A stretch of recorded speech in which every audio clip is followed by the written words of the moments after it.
Hello, hello, hello. Namaste and welcome to this exciting episode of Sathology Debunking Mythology. Sathology के इस episode में आपका बहुत बहुत स्वागत है। क्या चाइना का कम्युनिस्ट मॉडल अमेरिका फॉलो कर रहा है? आपको मालूम ही होगा कि चाइना में एआई की वजह से, एआई की मदद से एक सर्वेलेंस स्टेट बनता है। तो वहाँ की जो एप्स हैं, जैसे वी चैट है और फिर उनके अदर एप्स हैं जो लोकली वहाँ पे काम करते हैं, बायदू। तो वो जो सिस्टम ऐसे काम करता है कि एवरी पर्सन हैज 3 कैमरास जो उसको देख रहे होते हैं। तो जो सिटी ब्रेन्स उसको बोलते हैं, इस तरह काम करते हैं कि कहाँ पे कौन रहता है, कहाँ पे कोई जाता है और कहाँ पे वो अपना वो जो ट्रैश है या गार्बेज है, अपना कचरा फेंकते हैं, किधर वो मूव करता है व्यक्ति और क्या वो व्यक्ति रूल्स फॉलो करता है कि नहीं। तो ये 3 एंगल से कैच किया जाता है every citizen in China. Now मतलब अगर अब ये हो सकता है कि ये एग्जैजरेशन भी हो, क्योंकि ये वेस्टर्न मीडिया पब्लिश रिपोर्ट्स हैं। तो I won't put a caveat there कि ये डिस्क्लेमर है कि ये वेस्टर्न मीडिया पब्लिश रिपोर्ट्स है, गलत भी हो सकती है, क्योंकि वेस्टर्न मीडिया हमेशा ऐसा दिखाता है कि चाइना एक सर्वेलेंस स्टेट है, कम्युनिस्ट स्टेट है, जबकि आज के समय में US is the biggest communist state है और वेस्टर्न कंट्रीज में भी कम्युनिज्म बढ़ता जा रहा है।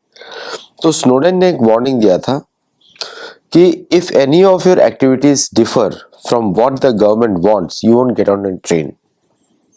एग्जैक्टली डिजिटल आईडी का सिस्टम जो यूरोप में इंट्रोड्यूस हो रहा है वही हो रहा है। सी यूएस में क्या होता है कि मेन स्ट्रीम मीडिया, जो कंजर्वेटिव मीडिया है, वो ग्लोबलिस्ट को ब्लेम करता है, promoted by world economic forum, और उनको लगता है कि हर चीज वही चला रहे हैं। वर्ल्ड इकोनॉमिक फोरम जो आंसर है कैपिटलिज्म के लिए, आंसर है फ्रॉम द वेटिकन। ये दोनों के दोनों compete करें आपस में। इसके बारे में और भी मैं आपको बताऊंगा in detail in some future show, but थोड़ी सी बात बता दें। Capitalism promoted by English Church of England, और कैथोलिसिज्म जो है प्रमोट करता है वर्ल्ड इकोनॉमिक फोरम को, जो कि चर्च ऑफ इंग्लैंड को अपोज करता है थ्रू इकोनॉमिक पॉलिसीज। लिबरल का अर्थ आप समझिए कि जो कैथोलिसिज्म से कनेक्टेड है, कंजर्वेटिव का अर्थ है जो चर्च ऑफ इंग्लैंड से कनेक्टेड है। तो क्रिश्चियंस अपने आप को चर्च ऑफ इंग्लैंड वाले बुलाते हैं, कैथोलिक्स बुलाते हैं जो वेटिकन से कनेक्टेड हो। तो मतलब कि चाइनीज कम्युनिस्ट स्टेट के बारे में लिखा हुआ है कि you can board a plane. ये तो हम लोग देख ही लिया है कि डिजिटल पासपोर्ट्स होते हैं फोन पे, you can get into certain sectors with in China if you from a different city. वहाँ की इकॉनमी इस तरह अरेंज होती है कि अगर आप जहाँ से हैं, जहाँ पे आप रहते हैं, वहीं पर आपको एम्प्लॉयमेंट का प्रेफरेंस दिया जाता है, बाकी कहीं और नहीं दिया जाता।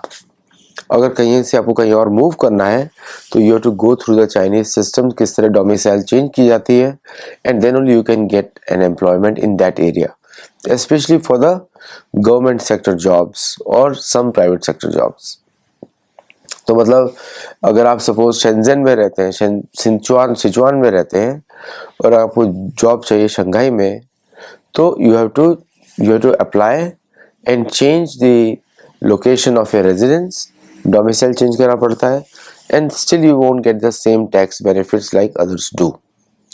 इस तरह वहाँ का सिस्टम कॉल करता है। ये मैंने रफ एग्जांपल दिया है, people can correct me if I am wrong.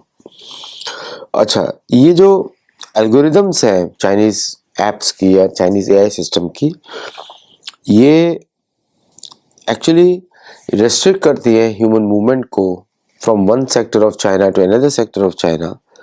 मतलब you can board a plane, you can get a job, और इन शंघाई में, बीजिंग में अगर डिजिटल आईडी के बगैर आप मूवमेंट करते हैं, then if you are from a different region you won't get a preference. तो चाइना में इट इज़ नॉट पॉसिबल कि आप everyone can have equal opportunities in every part of the country. ये सिस्टम का benefits भी है कुछ, जैसे कि rural to urban movement is controlled and urban to rural movement is controlled. लेकिन इसका ड्रॉबैक्स भी है कि आपने ह्यूमंस को रिस्ट्रिक्ट कर दिया, एक तरह की जेल में डाल दिया, which is digital jail. Western countries को ये मॉडल बड़ा अच्छा लगा, क्योंकि नाउ वेस्टर्न कंट्रीज के बारे में आपको मालूम ही है कि एंग्लो सैक्सन्स मतलब एकदम कंट्रोल फ्रीक्स होते हैं, सैक्सन्स भी कंट्रोल फ्रीक्स होते हैं, यूरोपियन पॉपुलेशन सारी कंट्रोल फ्रीक्स होती है। इसलिए लोग अपने चर्च को भी इतना टाइटली कंट्रोल करते हैं कि जो आप कुछ अगर लिखा नहीं है तो आप फॉलो नहीं कर सकते, इस तरह उन्होंने बनाया हुआ अपना रिलीजन। रिलीजन मतलब एक डिसिप्लिन रोमन आर्मी को रिलीजन बोलते हैं। तो ये जो सिस्टम है, अब धीरे धीरे ये अभी एडवर्ड स्नोडेन ने जिम फर्गुसन के इंटरव्यू पे उसने ये बात करी यूके में। और इसमें क्या होता है कि पुडोंग एयरपोर्ट में मैं एक बार गया था, तो एक कंट्रोल रूम्स बने हुए हर जगह, एवरी बिल्डिंग उसमें मैप रहती है, हर वैकेंसी ट्रैक होती है, हर एल्डरली पर्सन को जो अकेला रह रहा है उसको लॉक किया जाता है, every movement recorded, every behaviour scored, इसको स्कोर किया जाता है। तो अगर आपने पार्किंग गलत जगह पे करी है उसको वायलेशन को अपलोड कर दिया जाता है, आपके स्कोर पे इफेक्ट करता है। और रेजिडेंट्स को ही बुलाया जाता है वॉचर्स, वो पिक्चर्स खींचते हैं लोगों के जो ब्रेक कर रहे हैं लॉस को, और रिपोर्ट करते हैं एक दूसरे को, और एक सेंट्रल एआई को फीड किया जाता है। फिर उसके बाद सिस्टम जो है ऑर्डर असाइंस पनिशमेंट, और फिर एनफोर्समेंट टीम्स भेजती है पुलिस की फ्रॉम द मोबाइल ऐप। ये पुलिस ये मतलब पूरी तरह ह्यूमन लाइफ को कंट्रोल कर दिया गया है, ये पुडोंग से है। और चाइनीज स्टेट मीडिया अब क्लेम करती है कि पुलिस जो है हर व्यक्ति को कंट्रोल कर सकता है या हर व्यक्ति को देख सकता है नाउ। और ये मॉडल जो है यूरोपियंस को बड़ा अच्छा लगता है क्योंकि वो भी कंट्रोल फ्रीक्स हैं। तो China perfected a system and Europeans want to copy it. ये बहुत भयंकर खतरा है ह्यूमन लिबर्टी के ऊपर। क्या भारत में सिस्टम आ सकता है? आई डोंट नो, लेकिन इस सिस्टम को बिल्कुल भी एनकरेज नहीं करना चाहिए। मतलब कि आप मनुष्य को एक जानवर बना रहे हैं because you want to control him.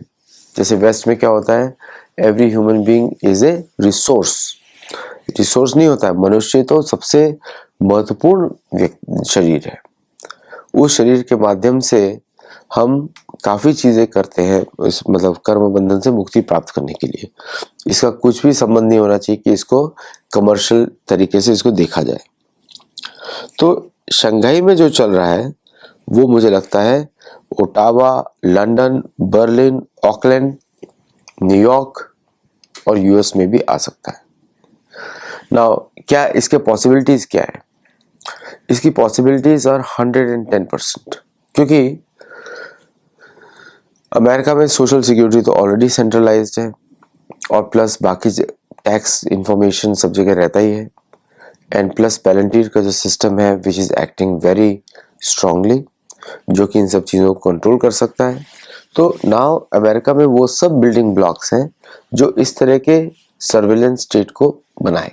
इसका फायदा क्या होगा कंट्रीज को, गवर्नमेंट्स को, कि कोई भी डिसेंट नहीं होगा, और दूसरा पॉलिटिकल डिसेंट नहीं होगा, रिजीम चेंजिंग नहीं होगी, और साथ में सारे मनुष्य जो हैं उनको काम पे लगा दिया जाएगा।